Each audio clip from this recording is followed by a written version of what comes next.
everyone. Welcome to this episode of ESG Decoded. I am Yvonne Harris, your host for today, and I'm excited to spend time on a topic that has strong connections to the S, or social, in ESG. And joining me for today's conversation is Nick Maynard. Nick is Senior Vice President for Commonwealth, which has helped nearly 1 million Americans save more than $3 billion. Commonwealth continues to partner with employers, solution providers, foundations, nonprofits, and policymakers to develop solutions that meet the financial needs of workers earning low or moderate incomes and serve to close the racial and gender wealth gap. We will provide ways to connect with Commonwealth in the show notes for this episode. But going back to Nick for just a moment, he is an expert on savings innovations, especially prized linked savings, gamification, tax time savings. So that's very interesting, Nick. I'll have to learn more about the gamification you do. And he's led strategic partnerships with Walmart, Staples, and H&R Block.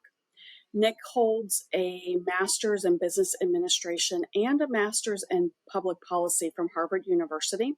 And he has a bachelor's of engineering and operations research from Princeton. So Nick, welcome. Thank you for joining us here at ESG Decoded. Thanks, Yvonne, for that warm introduction. And it's great to join you today. Absolutely. We're going to come back to that gamification in just a moment. But can you share, Nick, more about what Commonwealth does and how, as a nonprofit, you work within the ecosystem of employers? So Commonwealth is, as you noted, a national nonprofit, and we focus on building financial security and opportunity for financially vulnerable people across the U.S. And we do that through both innovation and partnerships. Our vision at its core is to make it possible for all people to build wealth. So we operate with a system change mindset. We collaborate with people living on lower incomes. We collaborate, as you mentioned, with employers, innovators, the financial industry broadly, including fintechs, record keepers, and so forth, and have done a lot of work also with even payroll providers in this space. And then we engage in policy conversations and with policymakers where we can be additive and play our part in potentially larger conversations or carry the load with issues that may be small and focused where we can be helpful. We do a lot of rigorous research to generate original insights, and that helps us when we're working with our partners to design and collaborate around solutions that can have real impact on their consumers or on their employees in the employer space. So I think one of the best examples that I have of this work that really I am excited about is when we partnered as part of the BlackRock Emergency Savings Initiative with Voya and UPS to help catalyze emergency savings for the 90,000 non-unionized workers. It was a focus on helping Voya to build out the after-tax in-plan part of the retirement plan and to work with UPS on how to implement that plan, do communications, and engage employees. And then we wrap that around with impact research and data gathering so that we can develop a case study and then disseminate that out to the larger ecosystem. Because the goal is to try to have a positive impact on the financial security of those employees at the end of the day. So I know, Nick, your services are striking very positive and the right notes with employers, but there's another stakeholder in this, and that's the employee or the person. What are you doing to change the mindset around retirement? I heard you mention emergency savings, but it's a different mindset that goes with both of those, right? So even having emergency savings is a shift for someone who's living paycheck to paycheck. But then I see it as almost even a bigger hurdle to say, hey, we have to go beyond savings to creating a lifestyle that you will need after you stop working. Yeah, that's a great question with a lot of layers to it. I think that so one of the ways that we enter the conversation with the employers is recognizing that the retirement plan and retirement industry is a core financial benefit.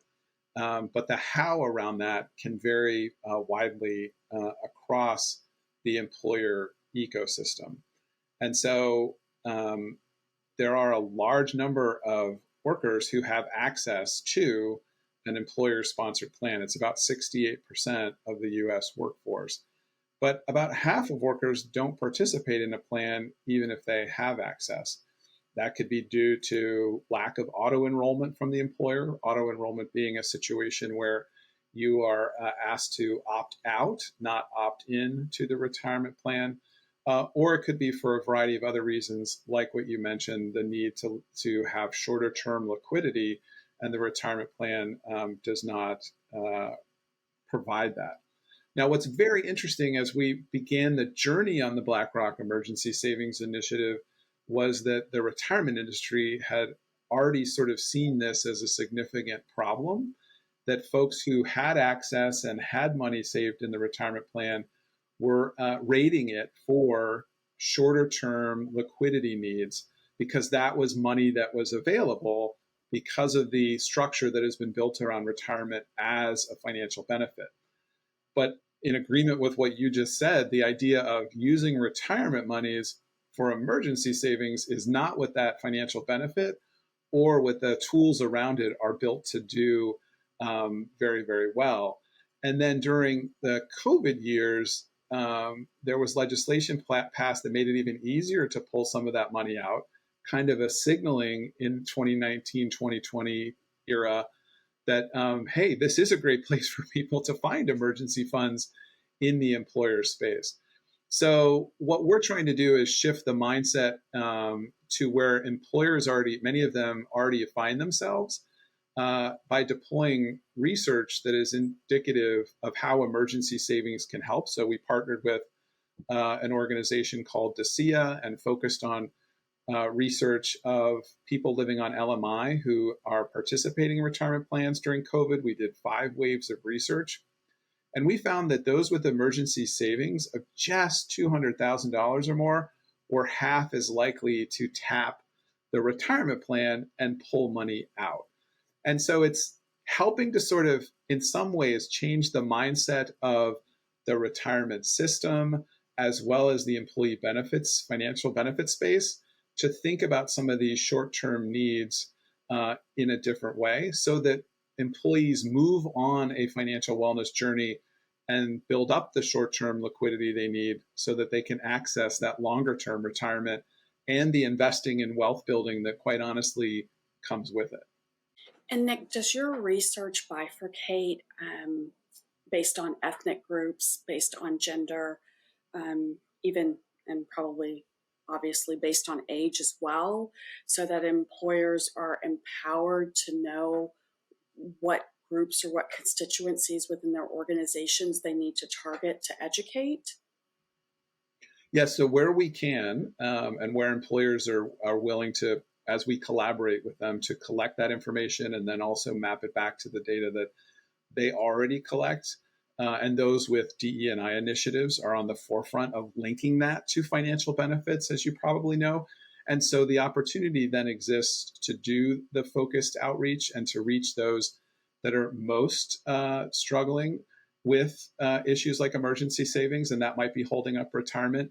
There's a lot of research out there, and there's even recently published research in April from Voya, where they looked at DE&I data from a number of clients, and it is that intersectionality of race and employment where there is a higher likelihood of because of not having emergency savings, thus not participating in retirement or pulling money out of retirement to deal with emergencies. So these issues of the intersection between financial benefits and DE&I for those companies that are leading on DE&I is a real part of the conversation and is helpful to trying to improve the impact we see from our collaborations by doing outreach in a meaningful way, whether it's using business resource groups as a strategy or using ambassadors from those groups to share their experience with products they like and so forth, to improve the use and impact of benefits that can be helpful. Absolutely.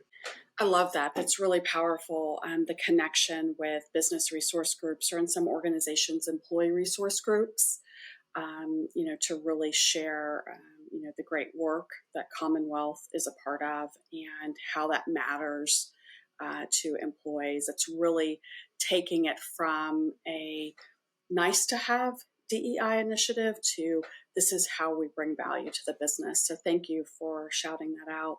I know this was extensive research, Nick. Are there other findings from the research that you can share with us, and maybe some corresponding solutions that it helped to drive in some organizations?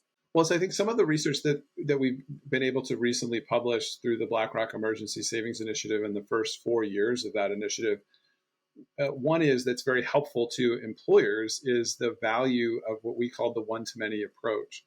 So looking at the array of financial benefits providers and current relationships that many employers have, benefits teams can look at and assess the tools that are available to them and take research that's available about what people who are living on low to moderate incomes, who are higher proportion, Black, Latinx, and female-headed households, what their preferences are and what they're looking at for in those solutions, and try to map that back.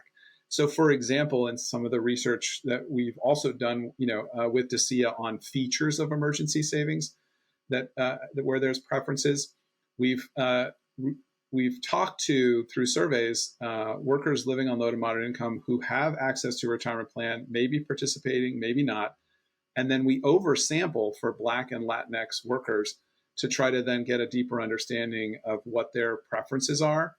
And one of the biggest things we see time and time again is in multiple surveys with this approach is I really want my employer to be providing me a high quality emergency savings benefit. So Black and Latinx workers are saying that. They're not the only ones, but they're very much strongly saying that. And they're looking for specific features. And one of the most interesting and challenging, when you sort of relate back to the retirement conversation we just had, is liquidity. How do you relate savings to liquidity? And that has to do with research that's out there that isn't necessarily through a DE&I lens, but is more behavioral and super broad-based, that there are two types of emergency savings that we've been working on trying to evangelize in the world. One is the traditional 3 to 6 to 9 months of what's always been thought of as a job loss fund to cover your expenses if you have an income loss. That is the most common talked about in financial education. It's well known. You sort of try to build it and not touch it.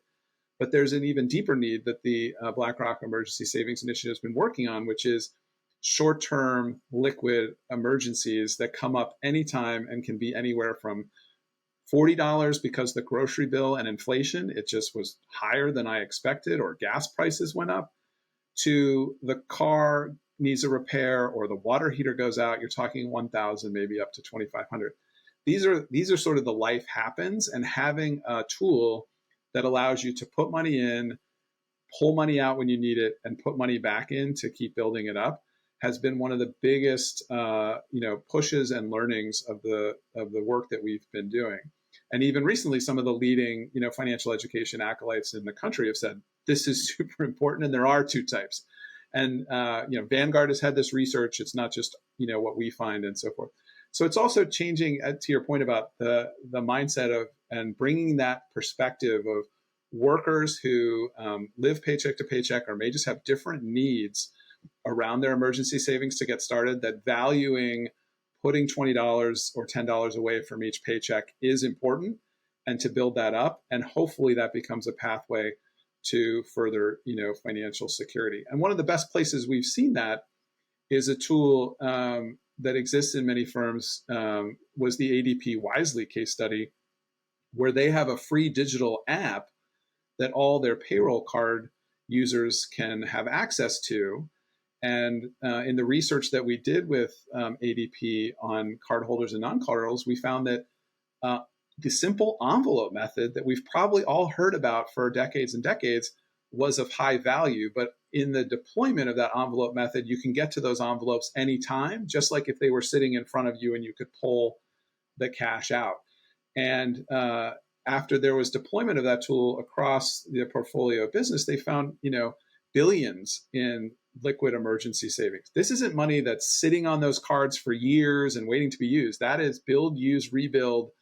I put it away, I pull it down in smaller amounts, and then I put it back for when life happens. So it's that excitement and that energy that we want to see more employers look to those solutions, see how they can deploy them to meet the needs of their workforce, and even through a DE&I lens, meet the challenges of workers that are wanting to save for emergencies.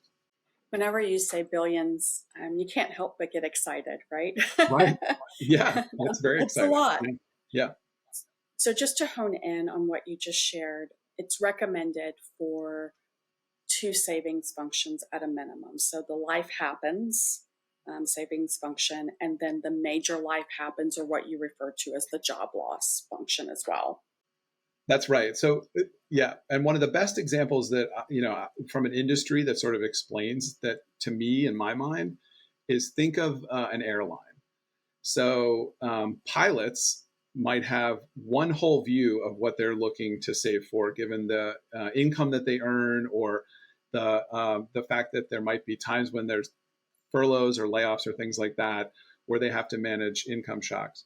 But it could be that the ramp workers or the gate agents or the call center employees who are in a different structure of pay might have a different need from an emergency savings standpoint.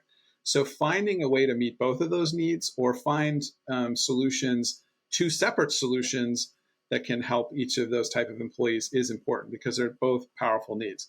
Now, that's not to say that many pilots aren't living paycheck to paycheck, or that many gate agents, ramp folks, or call center employees aren't saving a bunch of money. It's just saying, in the sort of general sense of where the data seems to lead, those would be the starting points from an emergency savings benefit. But providing both of those to each of those to the entire workforce is beneficial. As you were talking through the need to tap into retirement savings, in my mind, I went to like 401k and using that sometimes for emergencies or for that liquidity.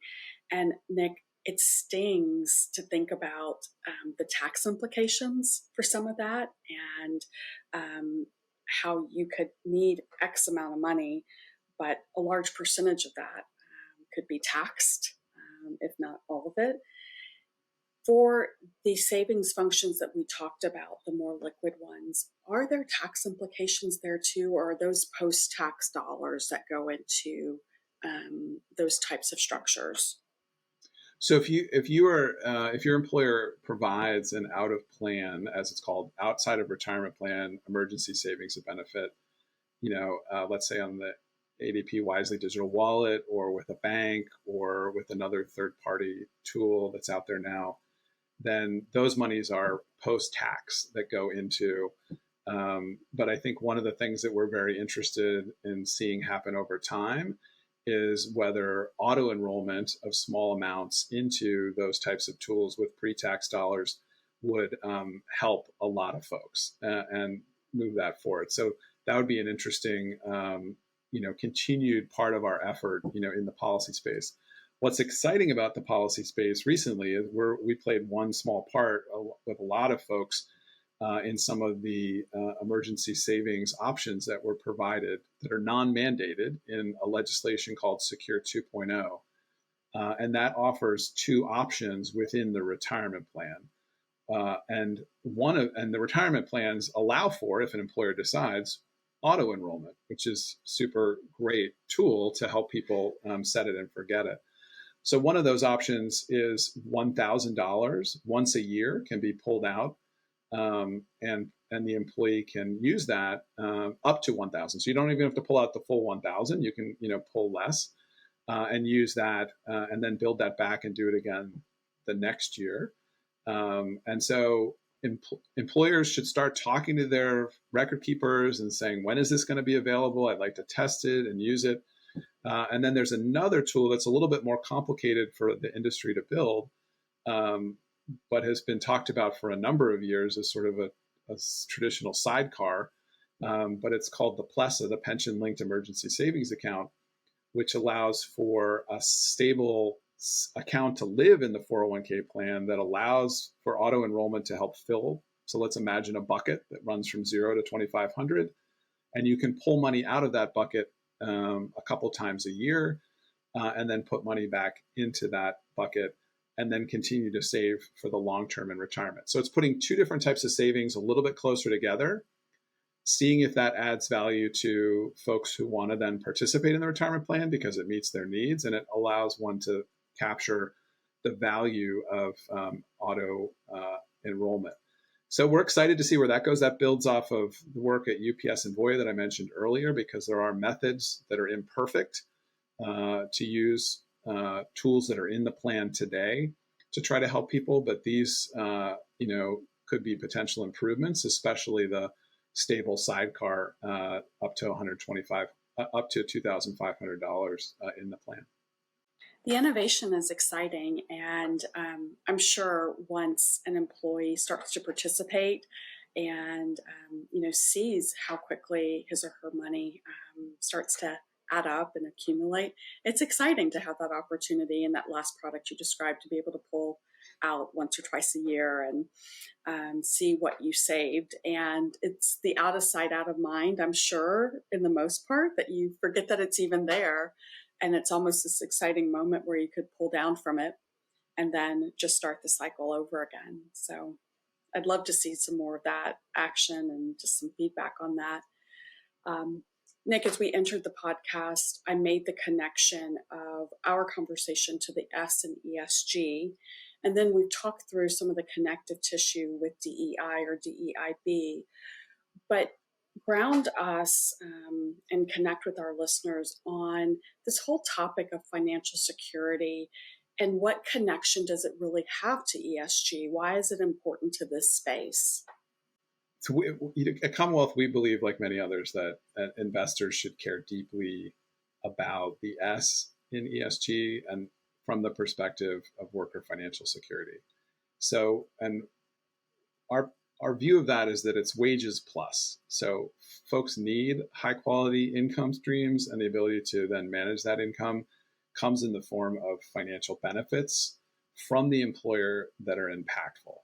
So we're looking at models where there's thought behind, the retirement plan and emergency savings, and real impact beyond sort of the high level statistics.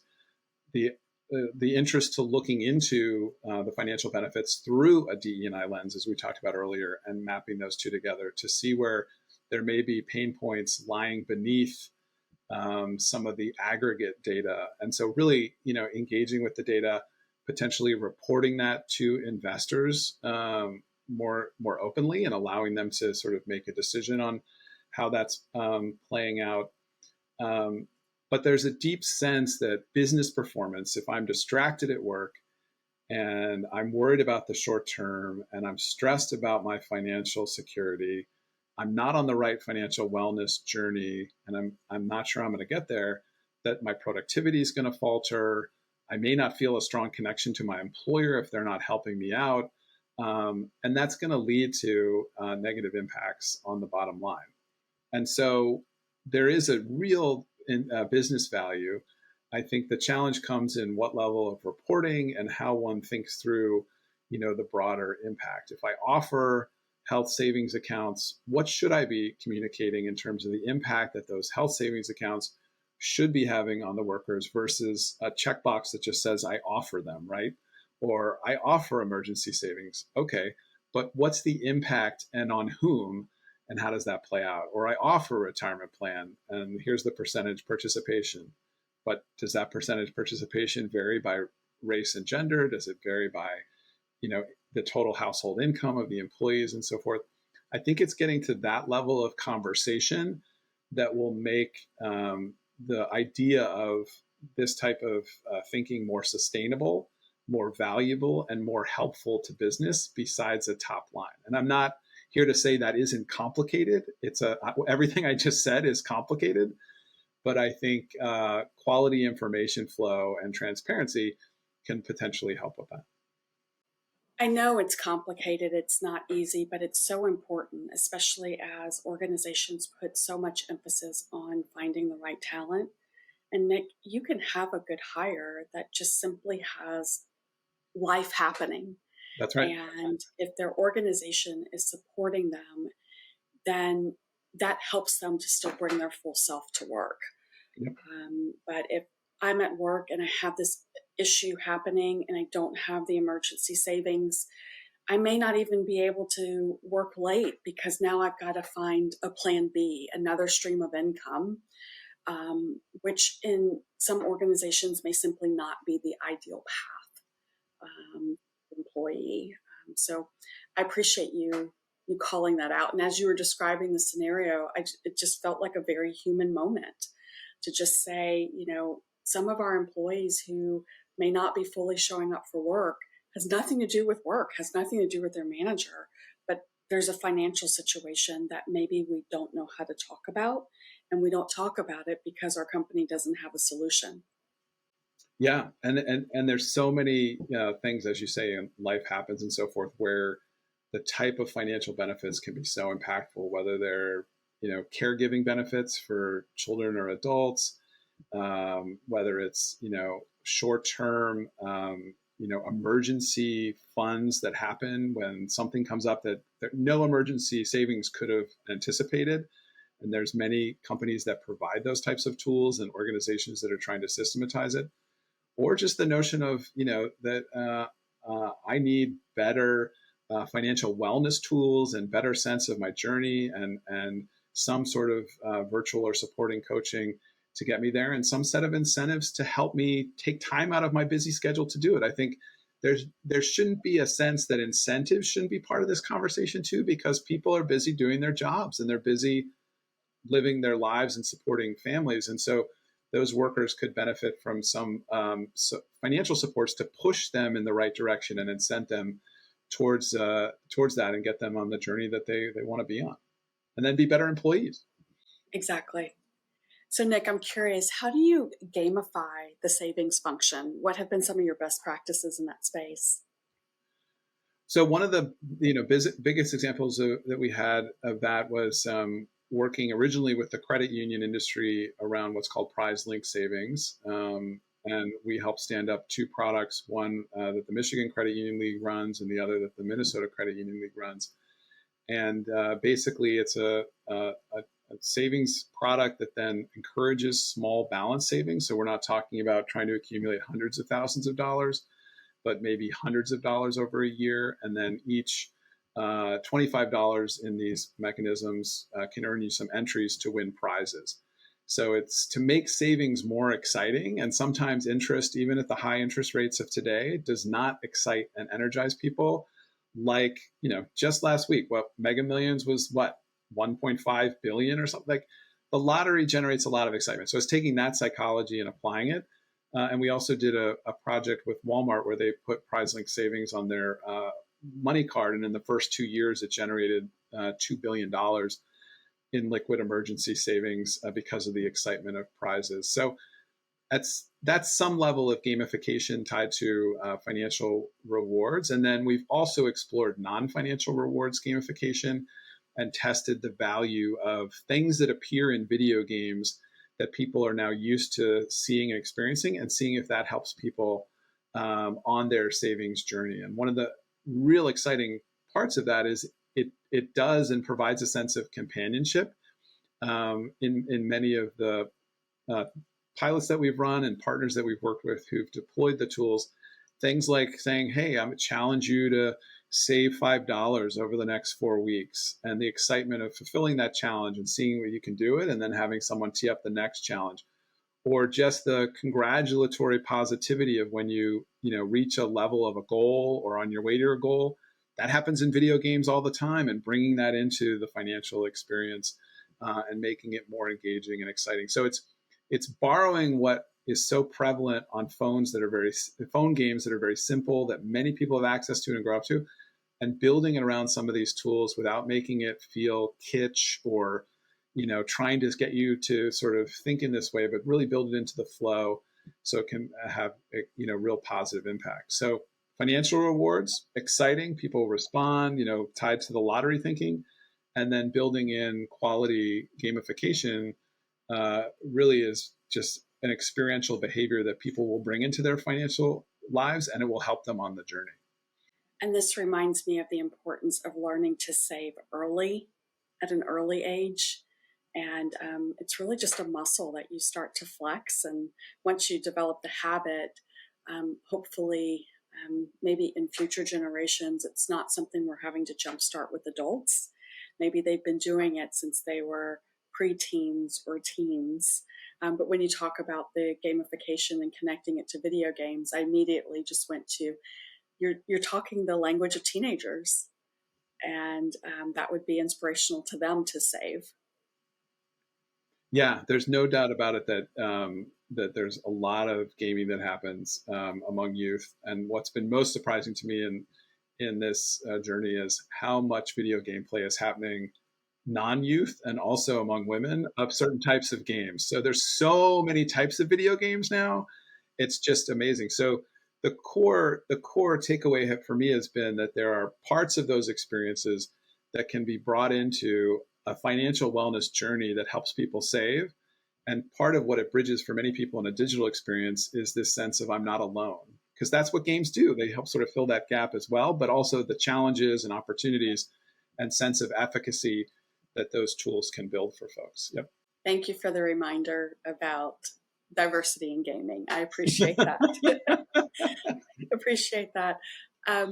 Nick, outside of emergency savings, what other products, services, tools does Commonwealth provide employers? So Commonwealth has an array of work that we're doing in the financial benefit space and exploring areas of inclusive, student debt, how we're thinking about, the medical debt issues that arise, in the workplace, as well as starting to explore caregiving beyond the workplace, but potentially linked to it. We're looking at inclusive investing. So how do you take and explore investing tools, or what investment firms offer, and how inclusive are those tools, and how do they bring in folks that are not necessarily investing, but really looking to, but there's barriers from DE&I to just structural barriers that can cause challenges there. And then a third big piece of our work is around emerging technology. A lot of investment, a lot of focus on that. But how does inclusivity get built into that early on? So as you think about blockchain, you think about artificial intelligence and the investment that's made, that there is kind of that S part of the ESG lens to think about, is this tool going to benefit and help a diverse population? Is it going to increase impact, or are we just saying that? Are we just saying it can do that and not necessarily know if it's going to? And how do those consumers or employees think about using tools like that? I find that stuff to be very, very interesting, because there's a lot of investors and those who engage in these companies who make those claims, but there's no sort of ESG framework to sort of say, let's see if that's 100% true, and let's figure out what the measurement should be. I think this is the start of that look, right? And that conversation to say, this is an integral part of ESG, but yes, what gets measured gets done. I think that's the saying. And what are the applicable measurements in this space? And I think it'll just take a little bit of time to evolve. But I think that the expertise that you shared today will definitely strike the chord to say this is an important part of our ESG efforts, either connected through DEIB as we described, or employee engagement, or org health, whatever that channel that makes sense for the organization. But it all just ties to the health and prosperity of a company's greatest asset, which is their employees. That's right. Yeah. And seeing their full breadth of needs, so they can be fully present at work and be the highest valued, highest, productive that they can be, knowing that life is happening around them, as you said earlier. Yep. That's 100%. Absolutely. Well, Nick, I learned a lot today, and so glad that you were here to share. We'll definitely have to bring you back, as I'm sure this will be a topic that we will probably need a checkup on, maybe once a year, especially as the needs of employees continue to change every year. So hopefully you'll join us again. Yeah, thanks for having me, Yvonne. But happy to chat anytime about these topics. They're very important, and I think there's a lot of work to be done that many can contribute to. So this is great. Absolutely. And Nick, I'm going to go find a video game that I like to play. Good. That is a great distressor. It's a great way to relax, and there's a lot of choice out there now. So I hope you find a good one. Thank you for reminding me that I have permission to play a video game too. Your time's appreciated. Thank you, Nick. Thanks.